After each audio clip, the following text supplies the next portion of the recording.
السلام علیکم ورحمت الله وبرکاتو. محترم مینوالو، نن په دې ویډیو کې زه تاسو ته د فولډر د پټولو یو داسې خوندوره او زبردسته طریقه ښیم چې شاید تاسو به مخکې نه په انټرنیټ کې لیدلې وي نه به مې په یوټیوب کې یو داسې طریقه لیدلې وي. په مخکې ویډیو کې هم موږ تاسو ته د فولډر د پټولو یو طریقه ښودلې وه، لیکن هغه هم داسې طریقه وله چې بعضې کسان کولی سي چې ستاسو فولډر په یو رقم نه یو رقم باندې ستاسو فولډر خلاص کړي او ستاسو شیان وګوري.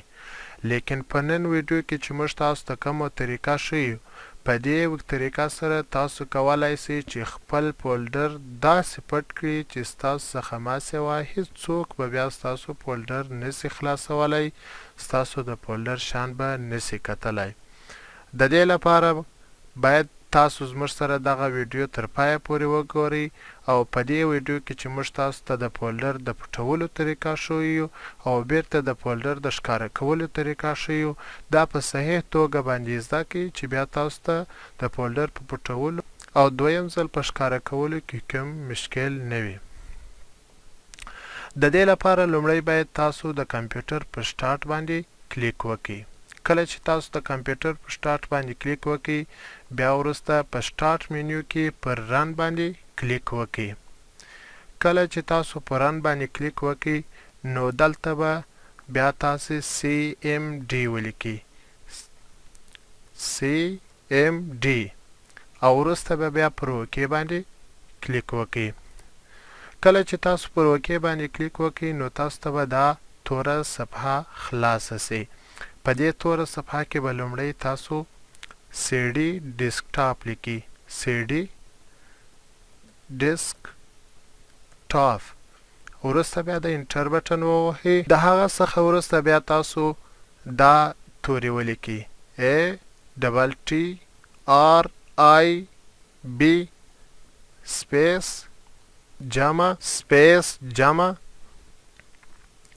بیا سپیس جمع H بیا سپیس جمع S، وروسته کم فولډر چې تاسو پټول غواړئ د هغه فولډر نوم کې ولیکئ.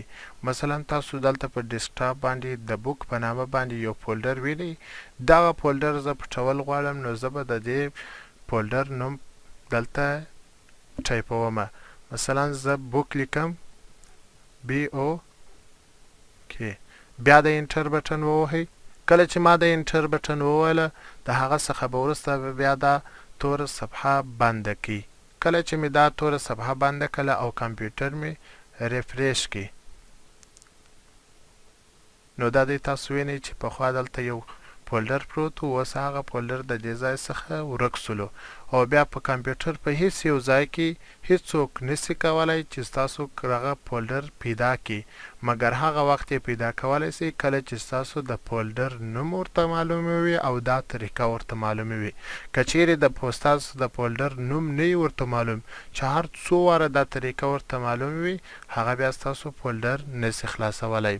اوس خو فولډر موږ د دې لپاره پټ کړی و چې زموږ معلومات خوندي سي.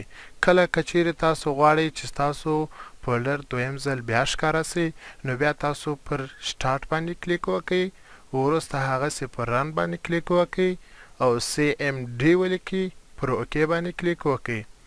کله چې تاسو پر اوکې باندې کلیک وکړئ، دا توره صفحه کې به بیا تاسو هغه رقم CD ډیسکټاپ ولیکئ، وروسته بیا د انټر بټن ووهئ. د هغه څخه وروسته بیا دا تورې ولیکئ، ATTRIB سپیس، خو دلته به د جمع د نښان پر ځای باندې تاسو د منفي نښان ورکوئ. پخوا موږ دلته جمع ورکوله، اوس د منفي نښان ورکوو، H بیا سپیس بیا د منفي نښان بیا S بیا سپیس، او په کوم نامه چې تاسو فولډر پټ کړی وي هغه نوم دویم ځل بیا دلته کې ووهئ. مثلا ما دغه د بوک په نامه باندې فولډر پټ کړی و، زه به بوک ټایپومه، BOOK، او بیا د انټر بټن وهم.